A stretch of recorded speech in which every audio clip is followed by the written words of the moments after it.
Diasco Foot, miroir du football de la diaspora congolaise.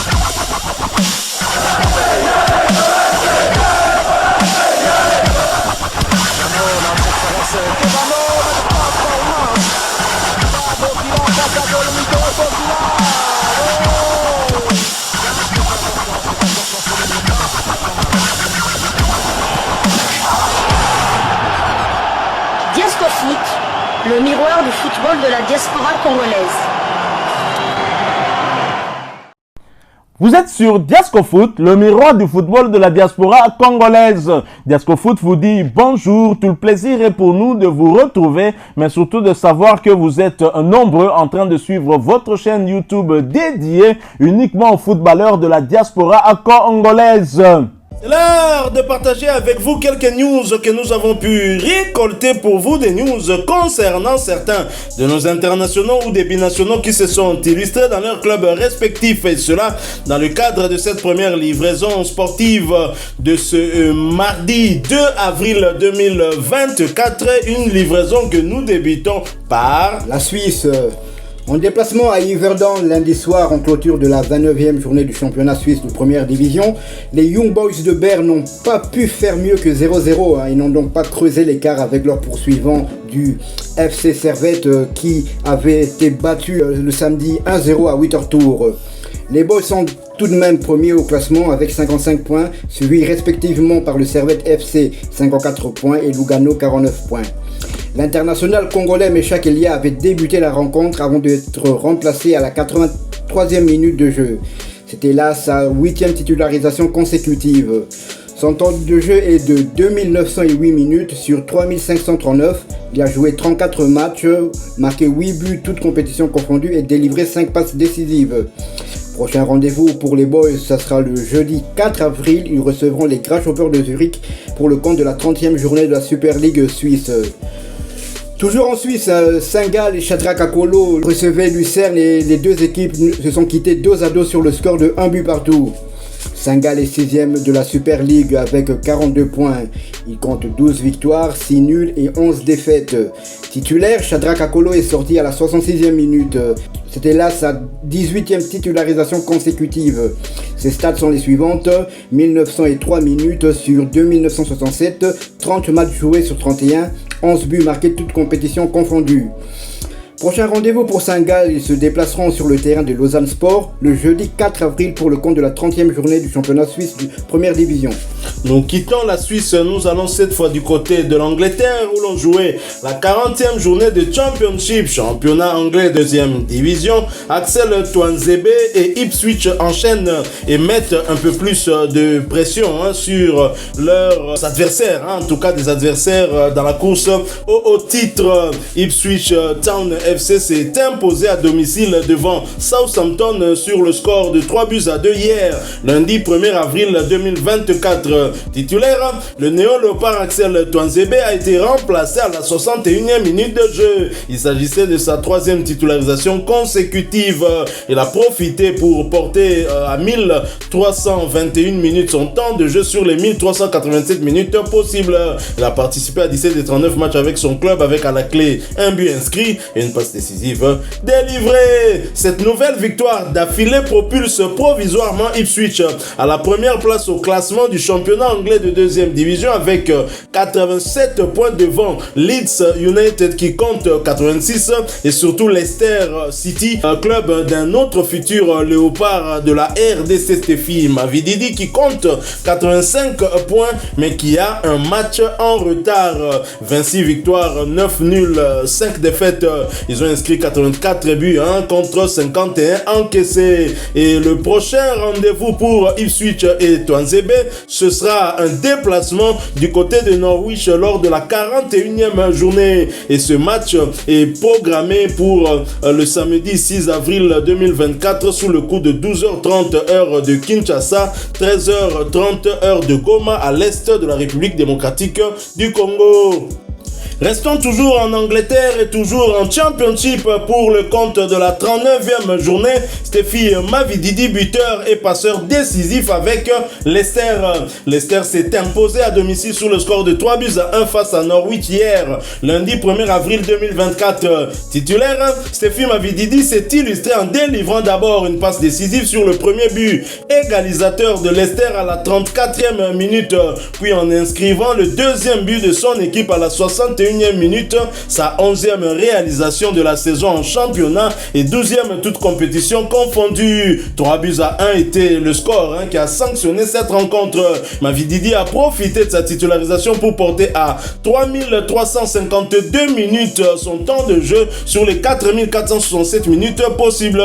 Il a participé à 41 des 46 matchs avec son club avec à la clé 12 buts inscrits et 5 passes décisives délivrées. À noter qu'il s'agissait de sa 6e titularisation consécutive également. Et pour rappel, Stephy Mavididi reste bien évidemment éligible pour jouer avec les Léopards de la RDC. Cette victoire à domicile a permis à Leicester de recoller au classement, se positionnant à la 3e place du championnat anglais de 2e division avec 85 points après 39 matchs joués, soit un match en moins par rapport aux deux premiers. 27 victoires, 4 nuls et 8 défaites. Ils ont inscrit 77 buts pour 35 encaissés. Et prochain rendez-vous pour Leicester et Stephy Mavididi, ce sera la réception du Birmingham pour le compte de la 40e journée du même championnat. Ce match est prévu pour le samedi 6 avril 2024 sous le coup de 15h heure de Kinshasa, 16h heure de Kwanduma. Nous sommes là dans la province de l'Ituri, dans l'est de la République démocratique du Congo. Toujours en Championship et toujours pour le compte de cette 40e journée.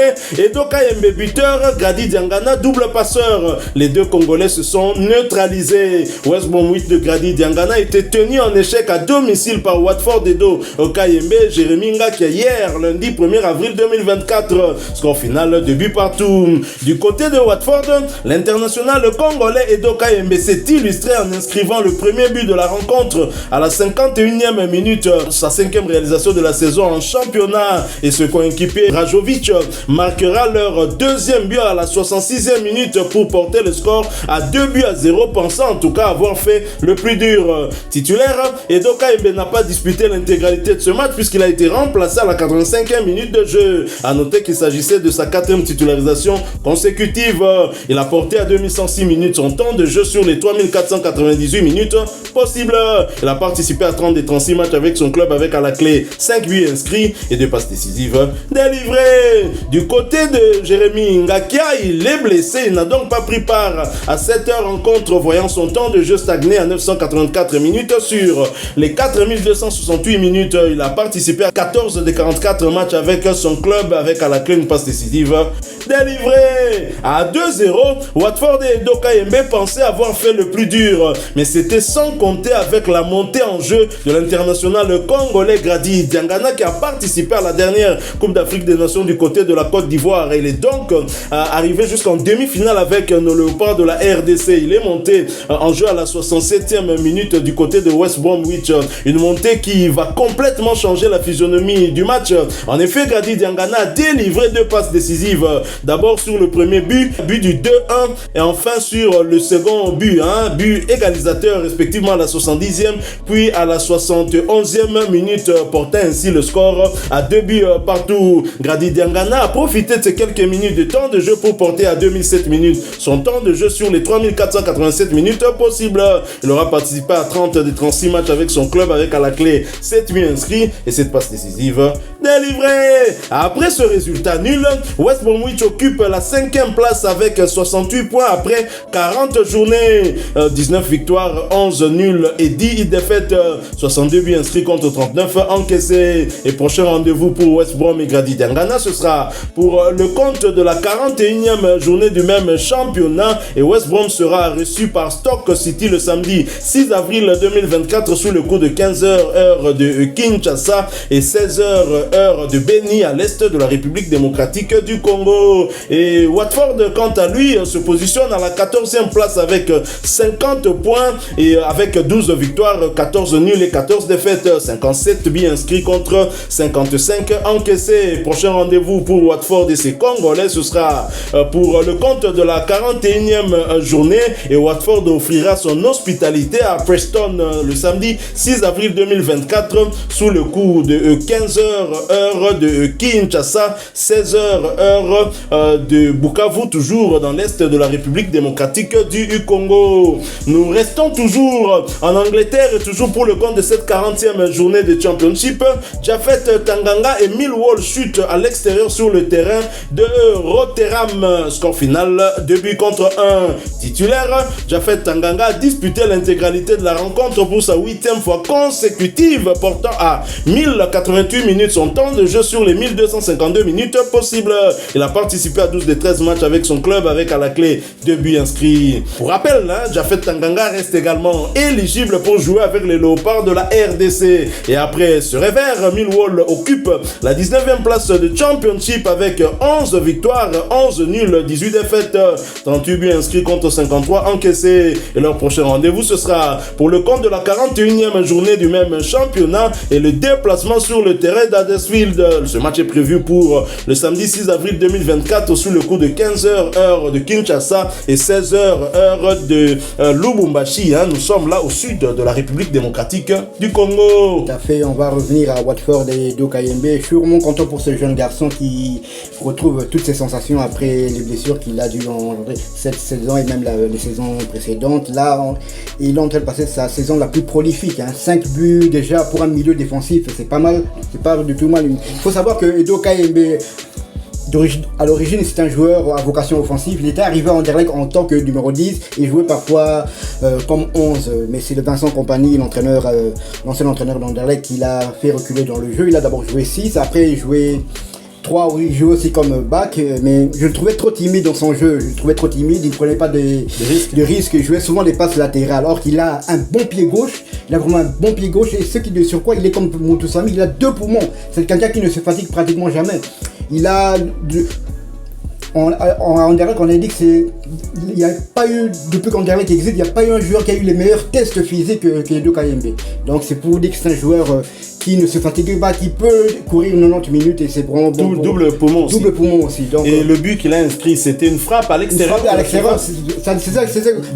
On a aussi besoin de ça, des joueurs qui frappent, qui prennent leurs responsabilités. C'est ce qui nous a manqué à la CAN avec Samuel Moutoussamy. Parfois on a l'impression que les joueurs veulent entrer avec la balle dans le but vide. Donc là c'est bien. Il faut savoir qu'il était aussi, il devait prendre part à la CAN, mais malheureusement il a été blessé et remplacé par Mfoulou. Dominique Mfoulou de la Liga. Edo Kayembe, oui, c'est certainement un joueur sur lequel Sébastien Desabre peut compter et je ne doute pas qu'il sera là au mois de juin prochain pour ces 2 matchs des Léopards, d'abord contre les Lions de la Teranga le 3, la semaine du 3 au 11 et puis après contre le Togo, qu'on va accueillir le Togo ici. Je suis sûr qu'il sera là parce qu'il est aussi il est en train de performer du côté de Watford et tant mieux. C'était un duel des internationaux congolais qui étaient convoqués pour la CAN, mais l'un étant blessé était retourné en club et Diangana était bien présent. Il a pris part à quelques matchs et notamment le match qu'on va garder en souvenir, c'est ce match contre l'Égypte, je pense, avec son penalty inscrit,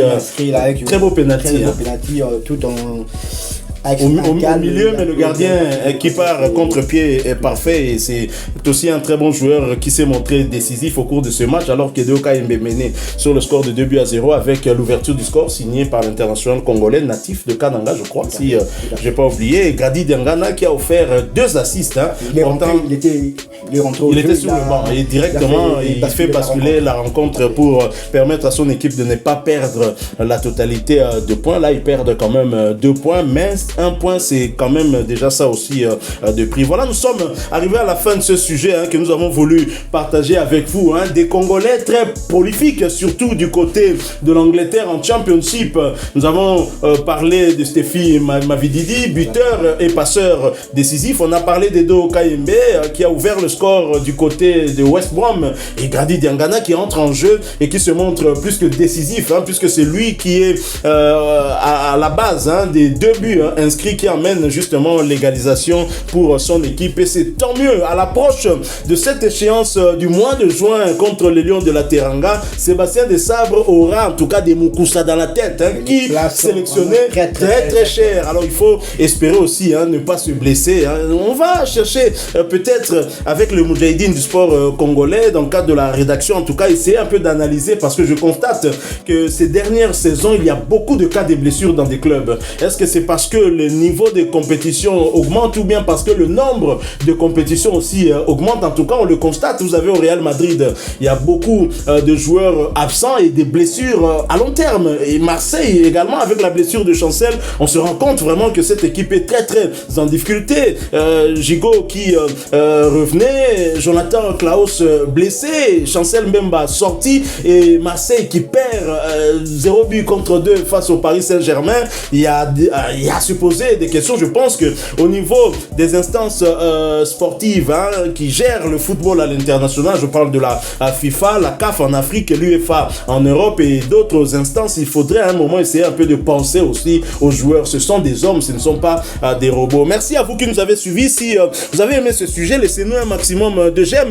Merci de partager avec nous votre point de vue en commentaire. Nos léopards sont prolifiques, ils se montrent très prolifiques.